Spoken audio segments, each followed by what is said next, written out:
Occasion ఏదైనా location ఎక్కడైనా తెలుగువారి వేడుక అంటే ఆలివ్ మిఠాయి ఉండాల్సిందే. ప్రముఖ రంగస్థల నటుడు బలగం సినిమాతో పాటు ఇంకొకటి 2 చిన్న సినిమాల్లో నటించిన బాబు ఈరోజు ఆపన్నాస్తం కోసం అనారోగ్యంతో వరంగల్లోని సంరక్ష ఆసుపత్రిలో చికిత్స పొందుతున్నారు. గత 3 రోజులుగా ఆయన పరిస్థితి కూడా విషమంగా ఉంది. ఇలాంటి పరిస్థితుల్లో వాళ్ళ కుటుంబ సభ్యులంతా కూడా సతీమణి కావచ్చు, కుమార్తెలు, కుమారుడు, కోడలంతా కూడా ఆర్థిక సహాయం కోసం ఎదురుచూస్తున్నారు. ఈ పరిస్థితుల్లో వాళ్ళ కూతురు మన దగ్గర ఉన్నారు. ఒకసారి వారిని అడిగి తెలుసుకుందాం. అసలు అనారోగ్యం ఏంటి, వారు ఏం ఆశిస్తున్నారు? అమ్మ చెప్పండి. మా నాన్నగారికి కిడ్నీ ఇన్ఫెక్షన్ అయింది. ఆయనకు ఆదుకునేందుకు మాకు దగ్గర సరైన సదుపాయాలు ఏవి లేవు.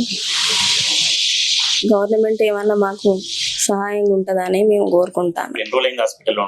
ఇప్పటికి 4 రోజులు అవుతాను. అంతకుముందే షుగర్ పేషెంటా? షుగర్, అంతకుముందు కిడ్నీ ఇన్ఫెక్షన్ ఉండే.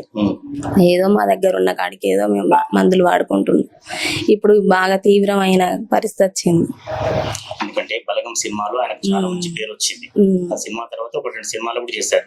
1-2 సినిమాలు చేసిండు. ఇంకా ఆఫర్లు కూడా వచ్చినాయి. అప్పటికి ఆయన అనారోగ్య స్థితి బాగా క్షీణించిపోయింది. దానివల్ల ఆఫర్లను వదులుకున్నాడు.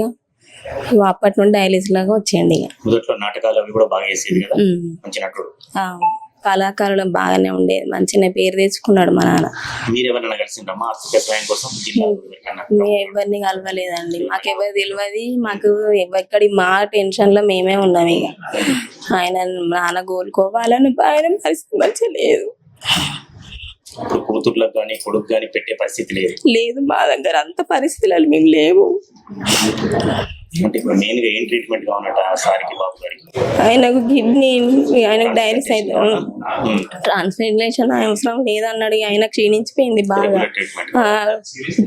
మాకు మంచిగా ఆయనకు కోలుకునే, లేచి కూర్చునే అంతా ఉంటుంది. చాలు ఉచిత ట్రీట్మెంట్ ఇస్తే సరిపోతుంది మాకు, అంతే. ఇంతకుముందు కూడా నర్సంపేటలో వేరే కళాకారులు అయినప్పుడు కూడా ఆ సినిమా డైరెక్టర్ వాళ్ళు కూడా ఆర్థిక సహాయం చేశారు.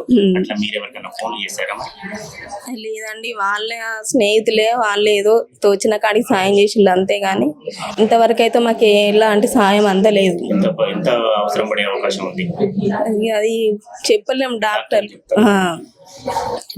చెప్పాలి కదా, అది మాకు తెలియదు కదా. అట్లా మళ్ళీ మీరు రిక్వెస్ట్ చేయండి బాబు గారిని రక్షించుకోమని.